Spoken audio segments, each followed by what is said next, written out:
I need to tell you something I didn't expect to say 6 months ago. I bought a $48,990 Tesla Model Y, brand new, the biggest update this car has ever received. And at month 3, I genuinely questioned whether I made a mistake. Not because the car is bad, but because nobody told me about the highway vibration. Nobody told me FSD would go subscription only at $159 a month. Nobody told me the paint would need protecting from day 1. 6 months later, here's the full, honest truth. The real costs, the real problems, and why, despite all of it, I'd probably still buy it again. Probably. Let's start with what this car genuinely gets right, because some of it surprised even me. Number 1, the ride quality. The 2026 Juniper has completely revised dampers, springs, and anti-roll bars, and the difference from the old Model Y is not subtle. Early owners described the pre-Juniper Model Y ride as teeth-chattering on rough roads. One owner who made the switch wrote, "This is like riding on a cloud compared to my old Model 3 performance." That's not an exaggeration. On broken city roads, highway expansion joints, speed bumps, this car absorbs them in a way no previous Model Y did. The suspension is a genuine step change. Number 2, the cabin noise, or lack of it. Tesla achieved a 22% reduction in road noise on the Juniper through 360-degree acoustic glass and redesigned door seals.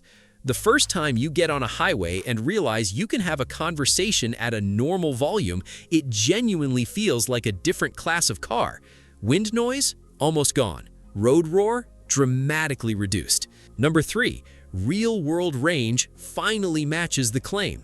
This is huge. Earlier Model Ys were notorious for falling short of their EPA range estimates in real-world driving.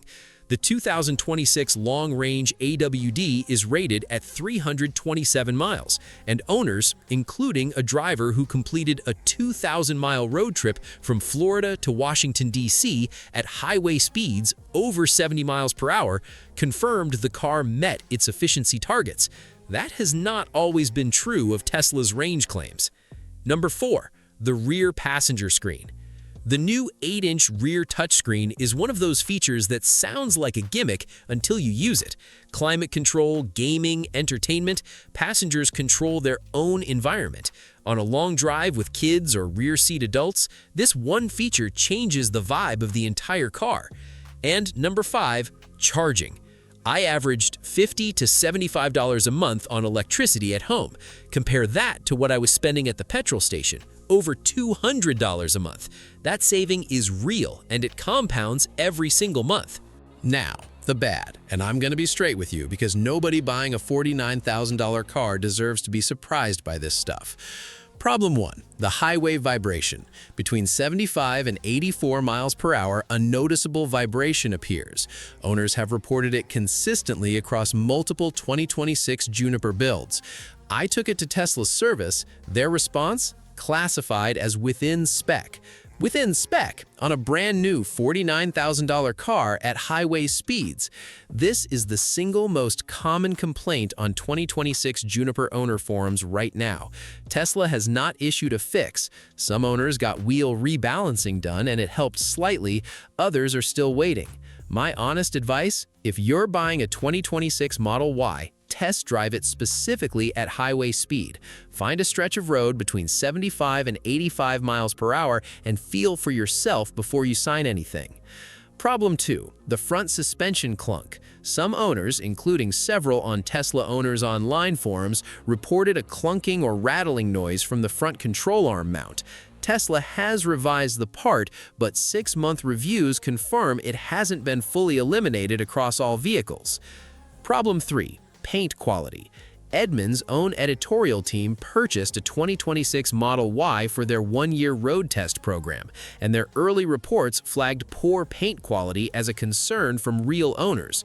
Stone chips appeared earlier than expected.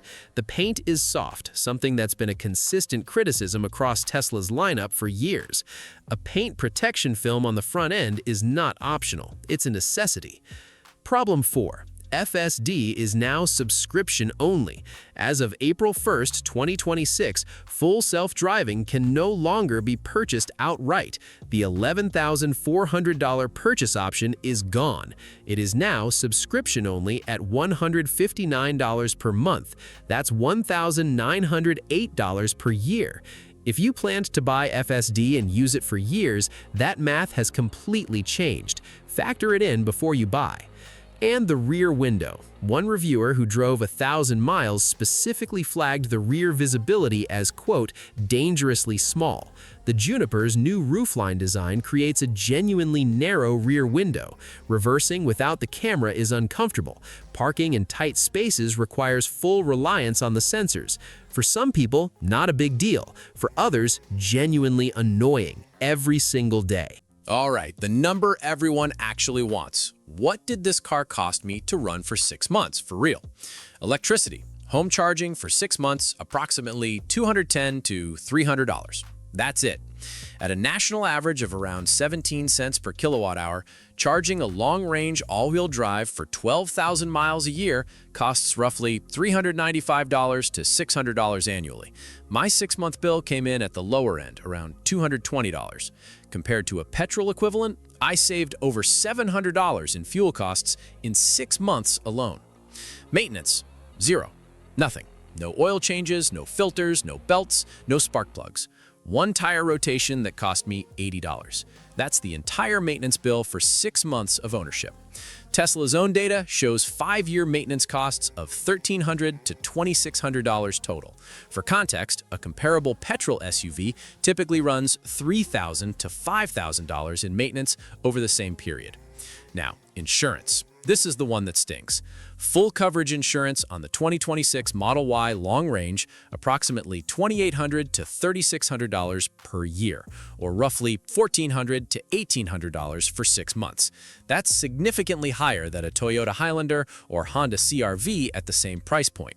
Tesla's specialist parts and certified-only repair network keeps insurance costs elevated.